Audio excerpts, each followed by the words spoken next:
Bene, caro Nino, io da cantastorie a 59 anni aspiro a diventare maestro cantatore.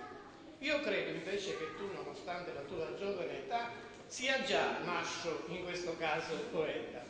Quindi spetta a te e ad altri giovani come te condurre, portare nel futuro e in prospettiva quelle che sono le memorie dei grandi poeti e di quelli che verranno. In questo senso ti faccio tanti auguri.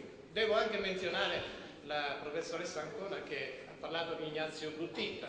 Io canto Il treno del sole, Portella della Ginestra, recito la cavalleria rusticana, ho musicato una sua poesia alla pace e mi onoro di aver dedicato da parte di Ignazio Bruttita, sottoscritto in questo caso, perché per 6 anni lo abbiamo invitato ogni anno a Torino, una lettera a poesia molto bella che è stata inserita nell'ambito della fondazione a Ignazio Bruttita, che è stata dedicata ai Grasset e a Bagheria. Ne sono orgoglioso e onorato di questa cosa.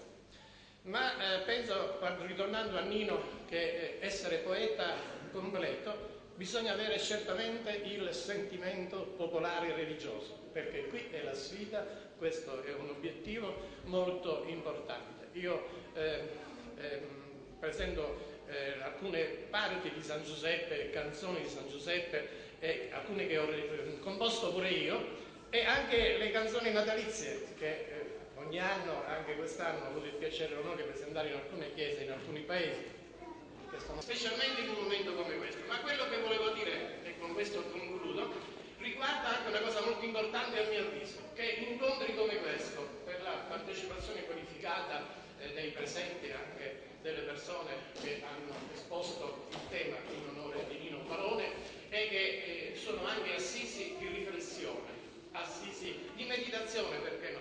Assisi che devono anche guardare alla prospettiva, cioè a quello che è il futuro. E il problema del futuro è quello che è stato trattato qui questa sera, che è quello della lingua siciliana. Noi come associazione Trinacria World Insieme in autunno prossimo lanceremo a tutto il mondo dell'associazionismo una grande proposta, che il nostro obiettivo è quello di far riconoscere la lingua siciliana lingua europea, perché questo credo che sia non solo nel nostro diritto. E qui vorrei portare un esempio: il Piemonte, dove io sono stato, il mio onore di essere stato 30 anni, il Piemonte, nonostante abbia una storia più o meno di circa 800 anni, è stata riconosciuta in lingua europea, dove nelle scuole si insegna il dialetto e dove nelle scuole non sono soltanto i docenti che insegnano, ma siamo noi poeti, noi cantastori, noi contastori, noi artigiani. Ecco, allora voglio dire che abbiamo questa grande battaglia. Io non so quanti di voi avete avuto l'esperienza di incontri all'interno delle scuole. Io quest'anno ne ho già fatto 12 nella nostra provincia e vi assicuro una cosa, che sono rimasto sbalordito. Qui, incontrando i ragazzi nelle scuole, è come se fossimo a Colonia, a New York, a Milano, a Torino. E allora il problema è quello di far sì che insegnare ai nostri ragazzi, ai nostri nipoti in questo caso, la conoscenza della lingua siciliana, perché i ragazzi non parlano il siciliano, lo disconoscono. Questo è il problema che noi dobbiamo affrontare.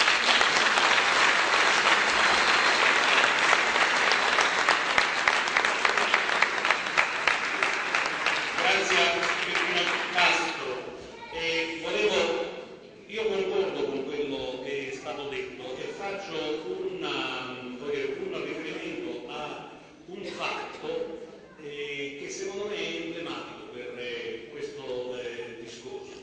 Noi con i nostri figli, tutti noi, purtroppo siamo bersagliati da un mezzo che ci tradisce, che è la televisione. C'è questa globalizzazione del linguaggio. Faccio un esempio. 39 anni fa c'è stato il terremoto nel Belice. Io dico Belice. Mio padre diceva Belice. E siccome una giornalista in quell'occasione disse Belice, per tutti, anche per quelli del Belice, si è tradotto il termine, si è cambiato l'accento. Questo è il danno che fa la televisione, uno dei danni che fa la televisione e che fa questa globalizzazione. Quindi il problema è ritornare ad impossessarci della nostra storia, della nostra cultura, credo in senso lato, cioè via via perdiamo un sacco di altre piccole cose nella quotidianità che ci coinvolge. Però la proposta di far diventare il nostro dialetto una lingua europea, secondo me è veramente da portare avanti. Grazie a Peppino Castro. Concludiamo con il professore preside Tobia.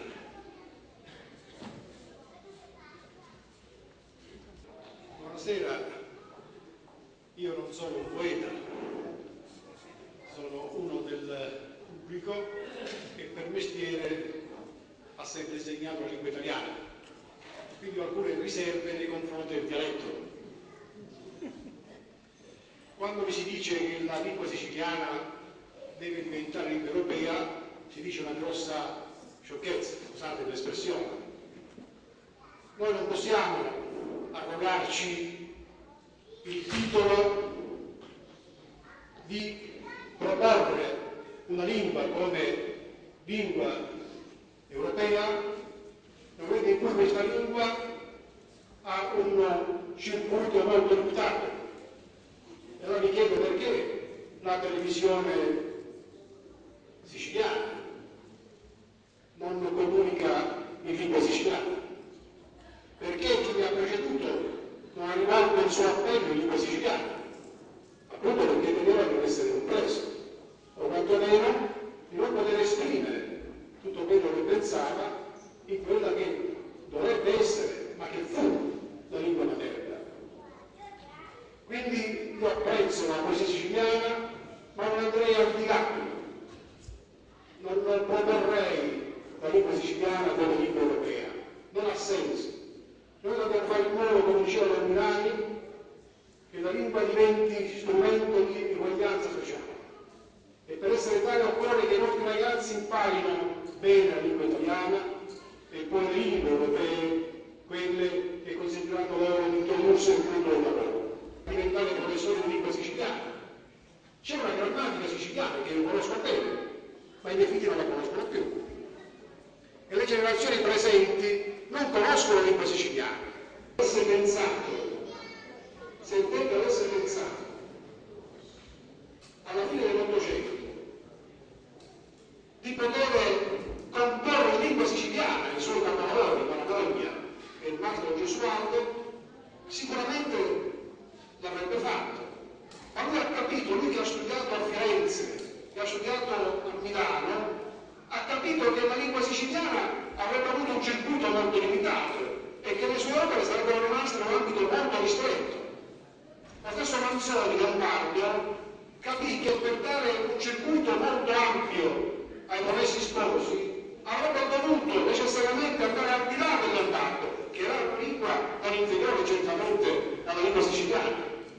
E il Manzoni si ritrova a trovare i famosi Camminardo, cioè a tradurre il suo romanzo in lingua fiorentina, che poi è diventata il sostrato linguistico della lingua di cui noi parliamo, di cui ci sentiamo oggi.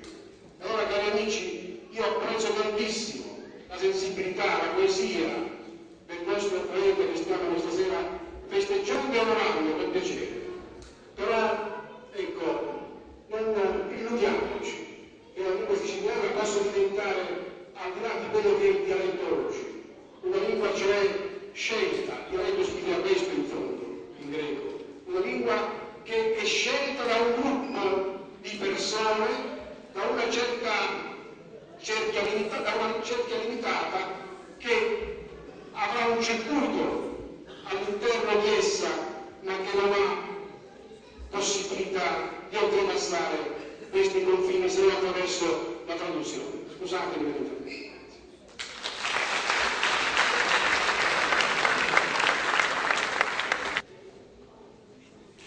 Allora, io non sono abituato a fare discorsi in lingua italiana, scusate, mi esprimo molto meglio in dialetto, quindi recito una poesia e la dedico ai poeti presenti in sala. Senza vileni.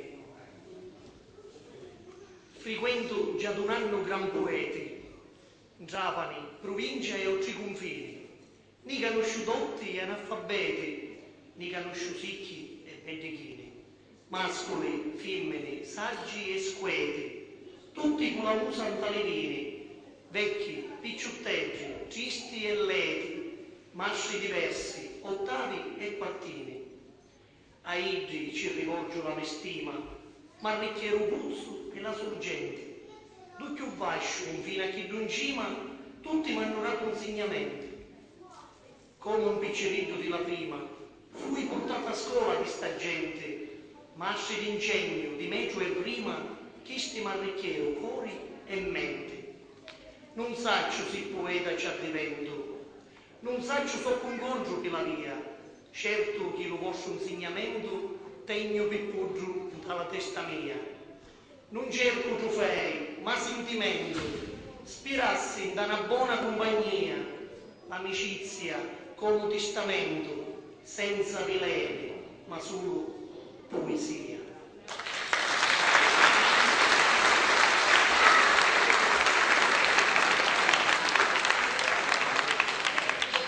E allora, io sono stato invitato a questa manifestazione e siccome insomma l'età si fa sentire e dimentico facilmente certi appuntamenti.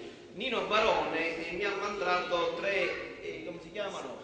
Messaggi con il cellulare e sarebbe simpatico che recitiamo il secondo messaggio. Lui mi ha scritto questo.